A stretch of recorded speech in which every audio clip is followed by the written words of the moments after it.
world of chiropractic, where we take one epic journey around the world as we explore the 7 regions of the World Federation of Chiropractic. My name is Dr. Rebecca Wilkes, and I invite you to travel with me as we go on this exciting adventure around the globe. Matthew Fisher, it was very nice to meet you, and thank you so much for donating your time. Thanks, Rebecca. Great opportunity to have a bit of a chat about the world that we're in. You are the CEO of the Australian Chiropractors Association. What made you pursue this position? Rebecca, I've been a CEO in health sector for coming up to 20 years now, of which the past 6 have been with the Australian Chiropractors Association. So I'm a healthcare professional by background, and prior to coming on board with the chiropractors, I was with the Dental Association. I find it interesting in working as CEO, you get some amazing experiences of working not only with members and the public, but with the politicians and international people. And I suppose I was looking for a challenge, and some would say, gee, I chose the right profession for that. In Australia with chiropractic, in the past 6 years, we've restructured from a federated entity to a single entity. We've just in the process of concluding the second government inquiry, and now we've been navigating our way through COVID-19. So certainly the challenges in the past 6 years have been quite substantial. I think what you learn in working in associations, whether it's dentistry, chiropractic, whatever, a challenge will land at your feet each year. And so it's a matter of how you deal with those, what work you've put in as part of your planning, having a good strategic direction, of having a clear vision for what you're trying to achieve. And ultimately, the role of the CEO is to work with the board to execute the vision of what you're trying to do, of run the business.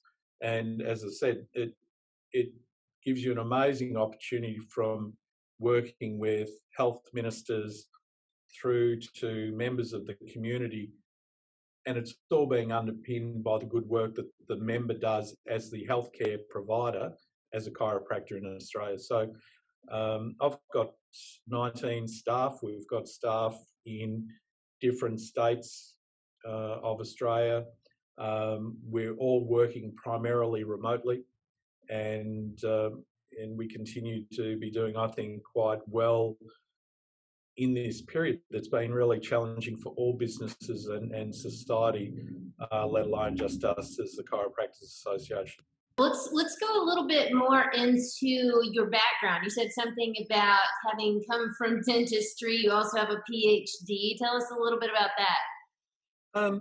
Yeah, look, different century, different time of way back doing a honours degree in science. It was very broad, but had majors in nutrition and exercise physiology. I then pursued doing a PhD, which was looking at the effect of shift work on diet and activity. I actually paused that for a year because I thought, what am I going to do when I really grow up at the end of university? And I took a year to do a graduate diploma of dietetics. So I'm a nutritionist, and I was once a registered dietitian working in the community, in hospitals. So I've worked across healthcare. But the PhD looked at the social impacts and the health impacts of shift work. Given the background in exercise science, I also lectured at another university in a postgraduate diploma of exercise and sports sciences, and provided support to some Australian football leagues, so AFL teams and other elite athletes at that time. But the journey since then has been working in healthcare, both public, private, and then moving on to associations. So I think I've got a fairly good experience background. The PhD is a discipline in terms of it enables you to read a lot of information and try and distill down quickly and try and get to what the key points are. And I think that's one of the learnings, but some would say I'm a failed academic from that perspective. And I found more my mojo and my position by being a CEO in different places. It has kept it interesting. You learn more about yourself in what you do. I think I'm a developer in what I do. I enjoy learning. That enables me to keep evolving. And fortunately, the experience I've done a postgrad course at both Harvard Business School and London Business School, which really challenged me to think in a whole lot of ways as well. And so, again, I think the theme there is enjoy the challenge, enjoy the journey, and see what you can contribute. Tell us a little bit more about the ACA. Well, the ACA is now a single national entity. So what that means is we are the lead body for chiropractors in Australia. So as a result of that, for example, I sit on the professions reference group with the health regulator, with all the other 14 other regulated professions such as medicine, nursing, etc. We have a key role in advocacy and public engagement, let alone what we do on behalf of members. At this stage, we've got a penetration into the registered profession of about 45%. And it's something that we're looking to grow because we've set our direction very much about our purpose is that more Australians experience the benefits of the health outcomes that chiropractic care can give. And so we've set our focus about professionalism in what we are wanting of the profession and what we're wanting of ourselves, and so that more Australians can benefit.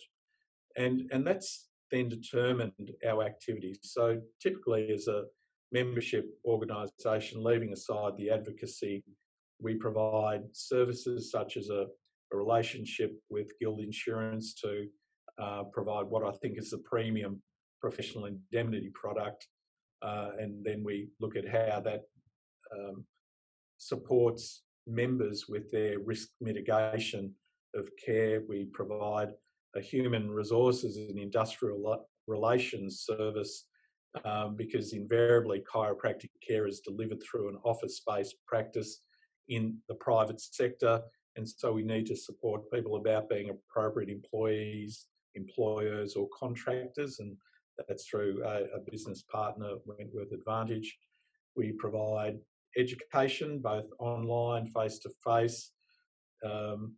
We've also set up an initiative to look at advanced learning pathways through our Australasian Institute of Chiropractic Education. So what we're doing is how can we provide the public a greater view of competence of the profession. So this is about reputation and standing.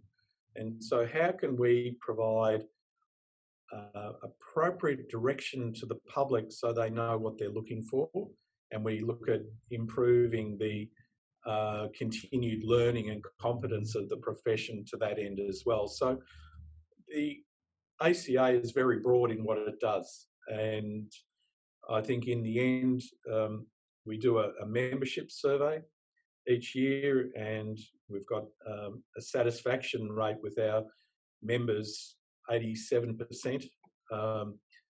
The satisfaction with our direction is the same. Our communications is 90%, and our net promoter score is 31, and it keeps growing year on year in what we're doing. So in many respects, what we're doing appears to be well received. Equally, the work that we've been doing in the advocacy has enabled us to have a seat at tables to allow good discussion to occur. So the ACA is broad, and in the end, it can be made very simple. It's about what we do to create a future for the profession in Australia, how we support members, how do we ensure that the Australian community get access to good quality chiropractic care. What would you say is the top issue facing chiropractic in Australia? I think it's one of that broader understanding of what chiropractors are and what they do, and that's, I think, goes across the world in many respects. And I think one of the things is, how do we shift chiropractors from being seen as often a last resort in care to being a first port in care? And so we're doing some interesting work on brand identity and reputation and standing and public engagement to look at how we can shift that. So I think part of that is, if you're using marketing as a sense of that, how do you increase the mass feeders into the profession and that the public have confidence that they will receive quality informed care? And then how do we look at reducing the what we'd term the mass underminers of chiropractic care? And sometimes the profession can be the underminer of itself. So leaving aside how it may be perceived by the organised healthcare sector, part of the problem has been the actions of some of the profession in undermining the go forward for the profession. And I think they're the challenges not only in Australia but probably worldwide. The WFC has the top 20, their principles that make up their identity, and their mission of expanding awareness, utilization, and integration of chiropractic globally. How is the ACA working to facilitate this nationally? Well, as you know, the ACA, or back then the Chiropractors Association, were one of the founding bodies of WFC, and we continue to play our role, and we've endorsed the EPIC principles of care. What I think is understanding how healthcare is regulated in, say, in Australia, where interprofessional care is one of the obligations in many respects of a registered healthcare provider. So we work with, through our networks, about that understanding of interprofessional care and how we support our members in their understanding of interprofessional care. When we look at the use of evidence, it's an interesting one. It's fair to say that the level of evidence, or the amount of evidence in primary health care, which is where chiropractic is, and then getting into allied health professions, which is where chiropractic care, and even broader in general medicine, is that the level of evidence of effectiveness is at best 20%. And so what we're looking at doing is how do we translate the evidence that occurs in practice into a systematic way, because we know on one end that there is great satisfaction by consumers once they have experienced care, and yet the documentation of that process wouldn't be robust like in many places. So what we're looking at is, how do we become a contributor to that body of knowledge, which then I can use in advocacy, for example.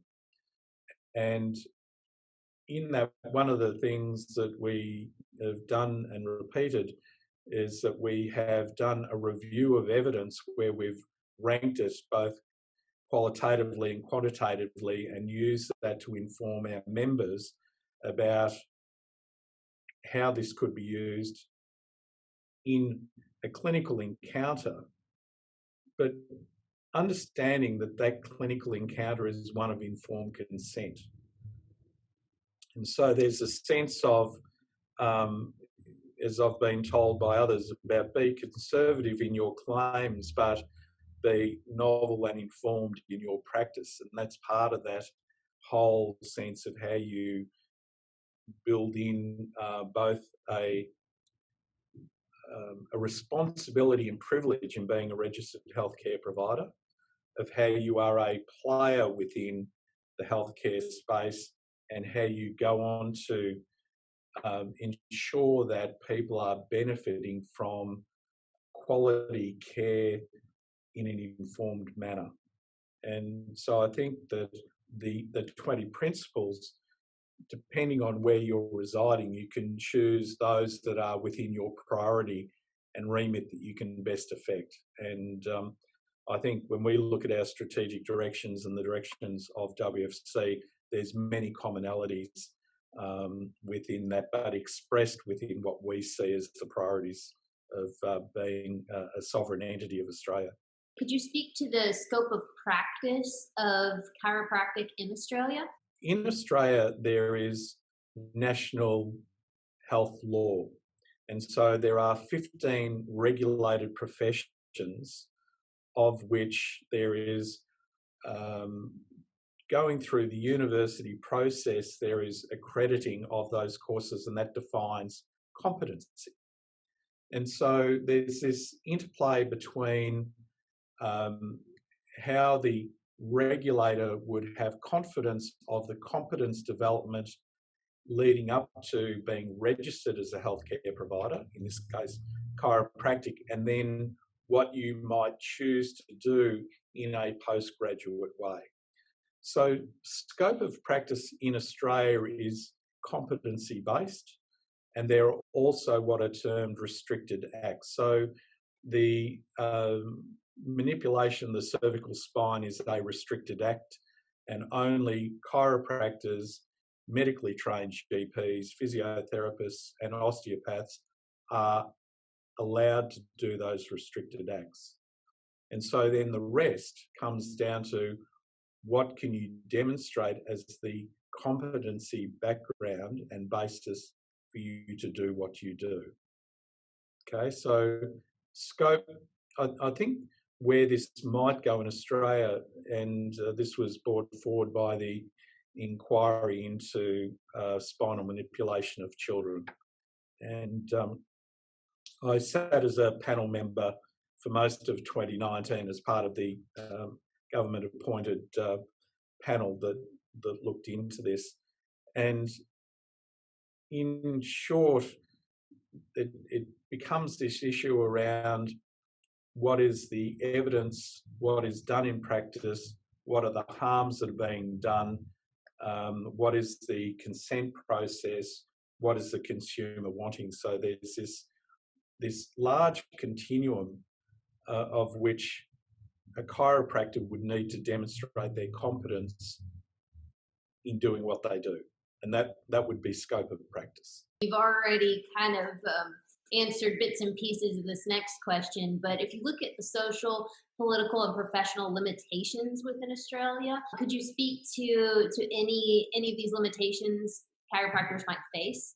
It's a really interesting question, Rebecca. Back in 2017, we undertook an independent consumer survey, and we were looking at the professionalism, how the consumer judges the professionalism of chiropractors in comparison to medical GPs, physiotherapists, dentists, for example. And what it showed was a much greater uncertainty rate about chiropractors in comparison. And so there was, if we're talking about a reputation deficit, there was that deficit between the chiropractors and the others. And yet, what happened when someone had consulted with a chiropractor, that uncertainty and ranking of professionalism disappeared. So the chiropractors were then seen on the same level as those other professions. And so what it goes to show is that once someone is actually experiencing the care, they're committed to that care. The social barrier in some respects is the understanding of who and what is the chiropractor and what benefit do I get from seeing them. Plus, you've got the ability to pay. So there are those sort of social contexts. In terms of the political ones, the governments will get involved if the market is failing. And so regulation gets put in place if there is a failure of systems. And in the case that the question about the care of children was an inquiry to see has there been a market failure and therefore does greater regulation need to be put in place. And so that's the political place about, again, understanding of the role of chiropractors in care in the continuum of the lifespan. And what we know from that is there was no evidence of harm.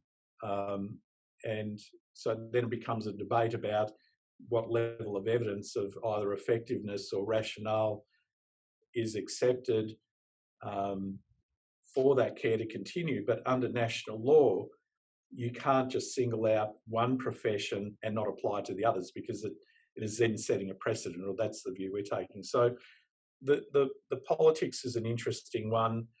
And again, it comes down to the construct of the healthcare system about, unless you have a mass feeder of where people understand, there are gatekeepers. And in the case of Australian healthcare, the gatekeeper is the medical general practitioner.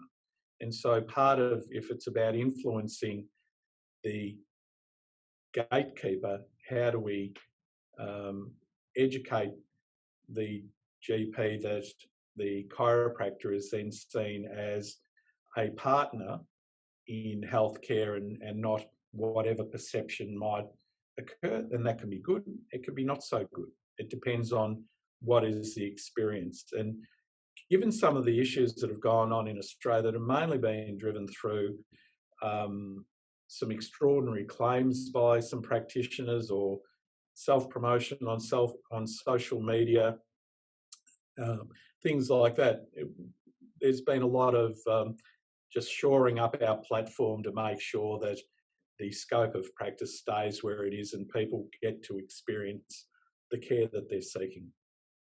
Right. And on the chiropractors end, the care that they've been educated to do. So yes, and I think it's an interesting one. It's that of chiropractors being seen to have a large skill set, not just a singular skill set. This dance between consumer needs and chiropractors about how do you get to that place where the patient is getting a great outcome and the chiropractor is using the full skill set to achieve that, and wherever that is on functional capability. Some will be looking at, I want to feel really well, and I get that through my care provided by a chiropractor. And at the other end, where people come with say a pain-driven, whether it's headaches, neck pain, back pain, and they feel better as a result, and it might de-escalate the extension of care that they go to, which then respects the essence of chiropractic care being a drug-free, surgical-free modality of care for people. Would you be able to speak to some of the requirements of licensing for chiropractors in Australia? So invariably, the degree pathway is approximately 5 years through university currently in Australia. And so that goes back to setting the bar to be competent.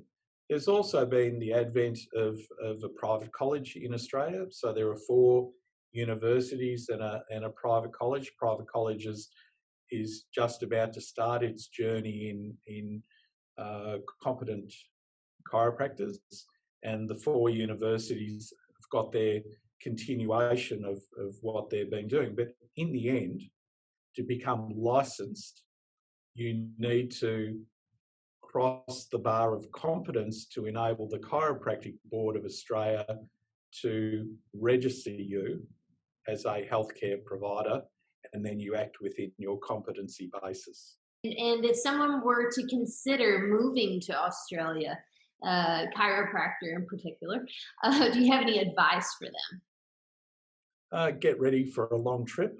I think people who come to Australia, and I'll put my pitch, come to WFC 2023 on the Gold Coast, come and enjoy what is Australia. And so in many respects, we're a lot further away than some people think and go, okay, that was a long trip. Look, with anything, do your homework. In terms of, there's plenty of information available on our site, on the regulator's site, and then where you might, if you're looking at pursuing it either as a student or coming in as a chiropractor, if you're not able to be mutually recognised, and that's part of the construct, then you need to go through a competency verification to enable you to be registered. So that's why it's central to the registration side of things, of what is deemed to be the competence to enable you to be licensed or registered here. I would encourage people, if that's what they wanted to do, I think particularly if we can expand where the patients that are going on to pursue chiropractic care, that will create greater opportunity as well. But do your homework and then settle back and enjoy the journey in getting here. Do you have any advice for new graduates or students? Be passionate about what you do. Understand the privilege that you've also been provided in becoming in Australia a registered and regulated healthcare provider. And so do that within that privilege, and understand that you have got a great role to play in contributing to health outcomes of people. I think continue on your lifelong journey of understanding and development to ensure that you are practicing within the best understanding you can have. And I think also to make sure you don't get isolated. If you're going into a more private practice space, very easily to be isolated. And that was same as what I said when I was working in dentistry, that make sure you stay connected. And I think being connected to the Australian Chiropractors Association or living somewhere else, wherever that might be, but make sure that you are supported. And equally, the other part is get out of your own bubble. You need to see also life from what others are wanting of you as well. So you're not defined by being a chiropractor. You're providing great care, but let's all keep it in context as well. One final question. Tell us something unique about you. I'll answer it first by what I think is unique about Australia. And I think we have the longest and oldest continuous Indigenous culture. So we're a multiculturally diverse country that is just extraordinary. So I'm egalitarian. So this is the sense of treating people as people. We all have different roles, and maybe this is reflecting my beach upbringing, where when you're on the beach, you don't see people in their suits and all that sort of stuff, and so you treat people as people. And there are certain aspects, so very strongly driven by egalitarianism, but also social justice in looking at how do we create a better community, better society, which I think has been really tested currently with the pandemic. I want to thank you so much for donating your time to us, letting us know a lot about Australia, about you, about the profession, about the ACA. You've been a wealth of knowledge for us today. And again, thank you so much for allowing us to take part in your life. Rebecca, thank you, and to WFC, thanks for the opportunity being involved, and take care.